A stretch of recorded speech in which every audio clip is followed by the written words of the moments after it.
दुआ क्या इसे ले लूं मैं? ये सोते हुए कितनी प्यारी लगती है। आज मॉम आई थी, हमने बातचीत की, कॉफी पी।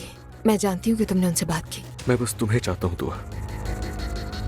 तुम्हारी एक बच्ची भी हो गई। मुझे उससे बहुत प्यार है। सोचा था कि अगर हम लंबे रिलेशन में रहे तो हमारे भी बच्चे होंगे। हाँ, लेकिन एक मौका तो अब भी है हमारे पास। तुम्हें घर में बंद कर दूं तो ये सब खुश हो जाएंगे।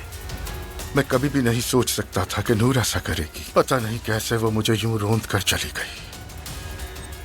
क्या आप रो रही हैं? मैं नहीं रोऊंगी तो और कौन रोएगा बेटी? याद है इसी दरवाजे पर जब अजलान ने मुझे इंतखाब करने पर मजबूर किया था? मैंने अपनी मॉम का इंतखाब नहीं किया था और अपनी बच्ची के पास आ गई। बीवी जब शोहर से नाराज होती है तो उससे सारा घर बुरा लगने लगता है। मैंने भी सब बर्दाश्त किया है और अब भी बर्दाश्त कर रही हूँ। कहीं बाबा और अलिफ का चक्कर तो नहीं चल रहा? नाइला, अस्सलामुअलैकुम। उनके दरमियान मामला जरा खराब है। हैरत हुई सुनकर। ये बात हमारे दरमियान रहनी चाहिए। मुझे लगता है वो तलाक ले लेंगे। क्या अब्बू और मरियम वाकई में तलाक ले रहे हैं? क्या मरियम मम्मी और बाबा वाकई तलाक ले रहे हैं? Elif, are you sure? Cemal please किसी को बताना मत, मुझसे वादा करो। नहीं बताऊंगी। मुझे लगता है मेरे ताया और ताई की तलाक होने वाली है। क्या? मैं आपको परेशान नहीं करना चाहता, मगर एक बात है जो आपको पता होना जरूरी है। इब्राहिम भाग गया।